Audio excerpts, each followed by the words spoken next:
যারা চ্যানেলটি প্রথমবার দেখছেন তারা প্লিজ সাবস্ক্রাইব করবেন, ধন্যবাদ।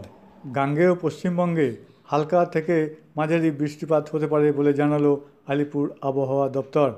বৃহস্পতিবার রাতে ঝড় বৃষ্টির সম্ভাবনা তৈরি হয়েছিল দক্ষিণবঙ্গের বেশ কয়েকটি জেলায়, তবে হাওয়ায় মেঘ কেটে যায়। শুক্রবার সকাল থেকে আকাশ মেঘে ঢাকা। মেঘ জমাট এবং স্থায়ী হলে তা বৃষ্টি এবং ঝড়ের রূপ নিতে পারে বলে জানাচ্ছেন আবহাওয়াবিদরা। কলকাতা সহ ঝড় বৃষ্টি হতে পারে গাঙ্গেয় পশ্চিমবঙ্গের উত্তর 24 পরগনা, দক্ষিণ 24 পরগনা, মুর্শিদাবাদ, নদিয়া, পূর্ব মেদিনীপুর, পশ্চিম মেদিনীপুর এই সমস্ত জেলাগুলিতে ঝড়ের গতিবেগ হতে পারে ঘন্টায় প্রায় 45 থেকে 50 কিলোমিটার। রাজ্যের পশ্চিমের জেলা পুরুলিয়া, ঝাড়গ্রাম, পশ্চিম বর্ধমান, পূর্ব বর্ধমান, বাঁকুড়া, বীরভূমেও বৃষ্টিপাত হতে পারে, সঙ্গে চলবে ঝোড়ো হাওয়া। দুর্যোগের সম্ভাবনা রয়েছে হাওড়া এবং হুগলি জেলাতেও।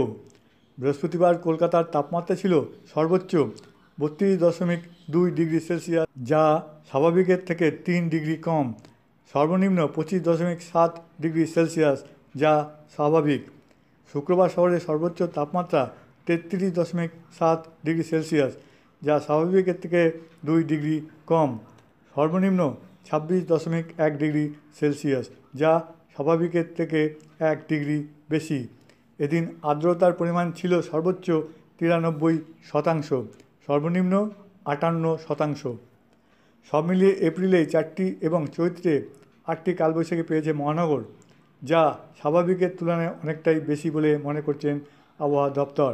এখনও পর্যন্ত চৈত্রের দহন সইতে হয়নি রাজ্যবাসীকে, মূলত দক্ষিণবঙ্গের জেলাগুলিতে। মঙ্গলবার দিন কলকাতার সর্বোচ্চ তাপমাত্রা ছিল 33.7 ডিগ্রি সেলসিয়াস, যা স্বাভাবিকের চেয়ে 2 ডিগ্রি কম। একদিন পেরিয়ে বৃহস্পতিবার কলকাতায় সর্বোচ্চ তাপমাত্রা কমেছে। আজকের সর্বোচ্চ তাপমাত্রা 32.1 ডিগ্রি সেলসিয়াস, যা স্বাভাবিকের থেকে 3 ডিগ্রি কম। সর্বনিম্ন 25.7 ডিগ্রি সেলসিয়াস, যা স্বাভাবিক। আর্দ্রতার পরিমাণ সর্বোচ্চ 94% আর সর্বনিম্ন 63%।